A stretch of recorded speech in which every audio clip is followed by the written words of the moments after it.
Archbishop Lefebvre's uncompromising rejection of the 1983 modernist Code of Canon Law.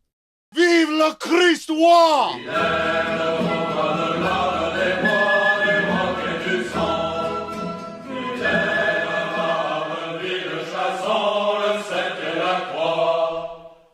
All the quotes contained in this episode can be found at thecatacombs.org. Today, we are discussing a grave matter, the 1983 Code of Canon Law, which was not just a legal reform, but a modernist betrayal of the Church's divine constitution. Archbishop Lefebvre uncompromisingly rejected this code because it embodied the spirit of Vatican II, a spirit that sought to undermine Catholic doctrine and the Church's traditional hierarchy. Despite this, we see that the Neo-SSPX has adopted this code, following Bishop Fellay's practical agreement with modernist Rome in 2012. This makes it necessary to revisit why Archbishop Lefebvre's stand remains not only relevant, but urgent today. Archbishop Lefebvre was crystal clear about the spirit of the 1983 Code. It was the same spirit that animated Vatican II, a bad spirit. The spirit wasn't simply a difference of opinion, it was a spiritual attack on the heart of the Church itself.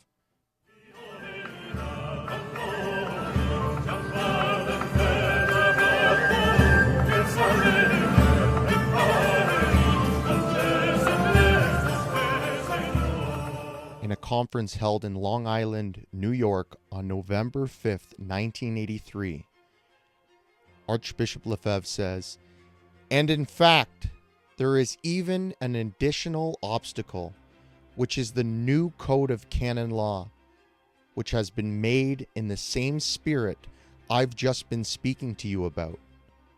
The spirit of the council, a bad spirit."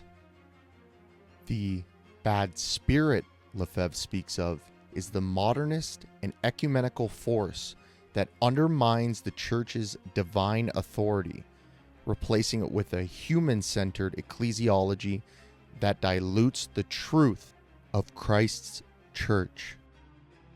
Archbishop Lefebvre's rejection was not just a matter of legal form, but of doctrinal error. The 1983 Code was not an isolated issue. It was part of the larger Judeo-modernist agenda of Vatican II.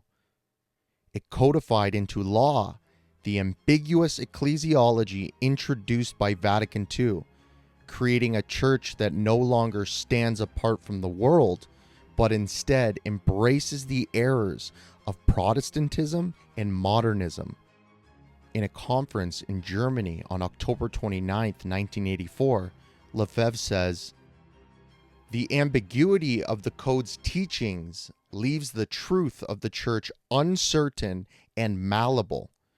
What was once a clear doctrine of salvation through the Church alone becomes a vague communion where every belief is welcome, leading to heresy and schism." Lefebvre warned that the fundamental reality of the Church's mission would be eroded by such novelties. He says, "The new code can be conceived as a great effort to transfer into canonical language this doctrine itself." He is referring to what was proposed by Vatican II, namely conciliar ecclesiology. He said this in Letters to Friends and Benefactors on March of 1983. The new ecclesiology presented by Vatican II and enshrined in the 1983 Code diminishes the authority of the Pope, reduces the distinction between clergy and laity, and ultimately undermines the absolute necessity of the Catholic faith. This was not just an academic or legal shift, it was an assault on the Catholic truth. One of the most serious novelties of the 1983 Code is how it obliterates the distinction between the clergy and the laity. Archbishop Lefebvre foresaw the ruin of the priesthood as a direct consequence of the new law, a law that opened the door for the laicization of the church. In Turin, Italy, on March 24, 1984, Archbishop Lefebvre says, "What is this novelty? It is that there is no longer any difference between the clergy and the laity. There is now just the faithful, nothing else." This confusion between the roles of clergy and laity leads to the collapse of the priesthood and the sacred ministry that has been entrusted to the clergy. No longer are priests and bishops seen as divinely ordained to serve as the leaders of the faithful, but as mere functionaries in a man-centered church. Archbishop Lefebvre says, "This is exactly the same thing as saying today that bishops, priests, and laymen have all responsibility for the mission of the church. But who gives the graces to become a Catholic? How does one become faithful? No one knows anymore who has a responsibility for what. It is consequently easy to understand that this is the ruin of the priesthood and the laicization of the church." The priesthood is the foundation of the Catholic Church. And when this foundation is undermined, it is the ruin of the church itself. The minor orders, the subdiaconate, and eventually even married deacons have become commonplace, erasing the sacred distinction between the clergy and laity that Christ himself instituted, leaving behind dubious and doubtful ordinations. The spirit of the 1983 Code also infected the liturgy.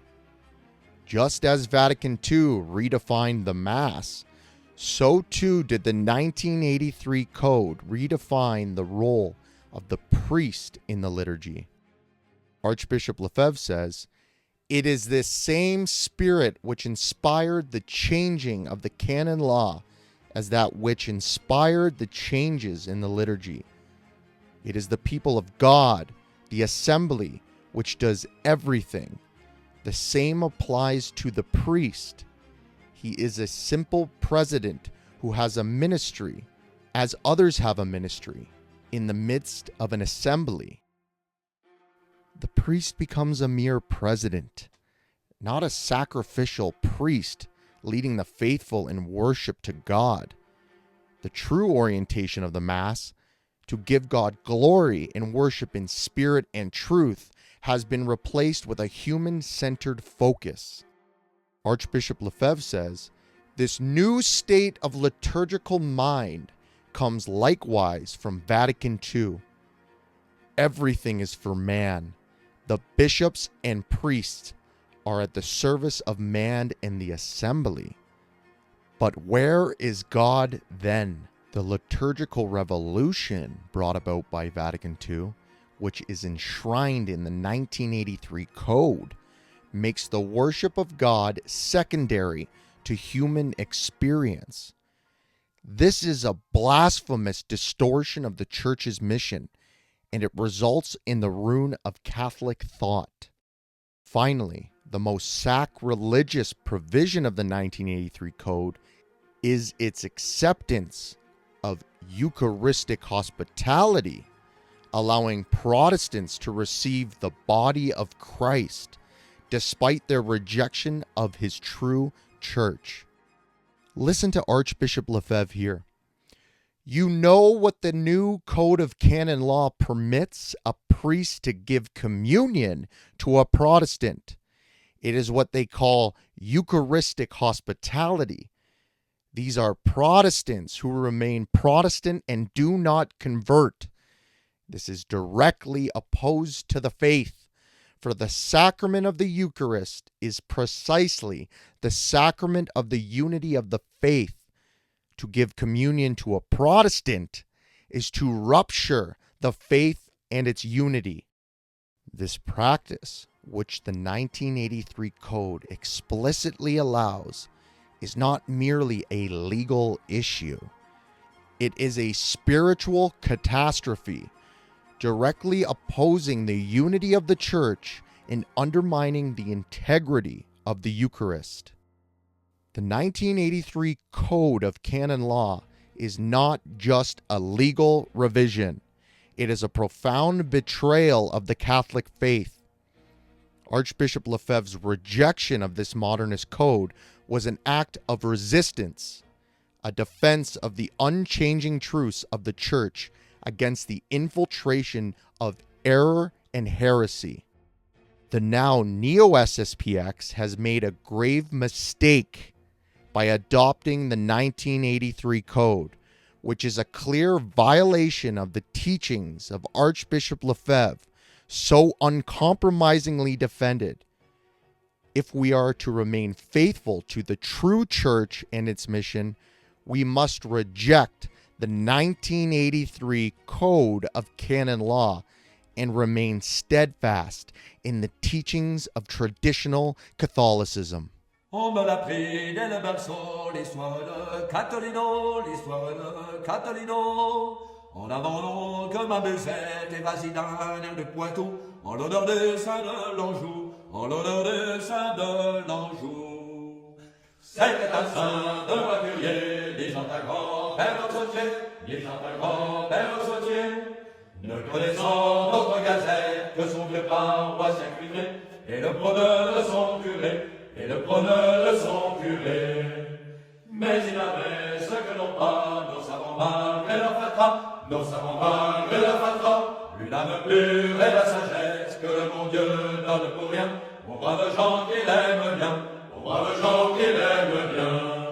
Quand la République arriva, Cattolino point ne bougea, Cattolino point ne bougea, mais quand elle eut pris pour devise, guerre à Dieu le saint de l'Anjou, autour de lui cria debout, autour de lui cria debout. À savoir les fiers angevins, accoururent à plat chemin, accoururent à plat chemin, puis s'élancèrent à sa suite, armés de fourches et de front, contre la horde des patrons, contre la horde des patrons. Alors de Lourdes à Cholet, de la loi on prit sa monnaie, de la loi on prit sa monnaie, tout le monde pour la grande guerre vint se ranger sous le drapeau du voiturier Cattolino, du voiturier Cattolino. L'histoire n'a rien de plus grand que ce modeste paysan, que ce modeste paysan, menant tout un peuple à la guerre, avec les scurs et puis mon chant, en qualité de lieutenant, en qualité de lieutenant. Lorsqu'à Nantes, Cattolino tomba hélas en plein assaut, tomba hélas en plein assaut, ce fut pour la et entière, comme le premier coup de glas, elle ne s'en releva pas, elle ne s'en releva pas. La Vendée, l'autre héros, simple soldat, grand généraux, simple soldat, grand généraux, René Henri, bonjour l'escure, charrette son Flestapino, le plus grand fut Cattolino, le plus grand fut Cattolino.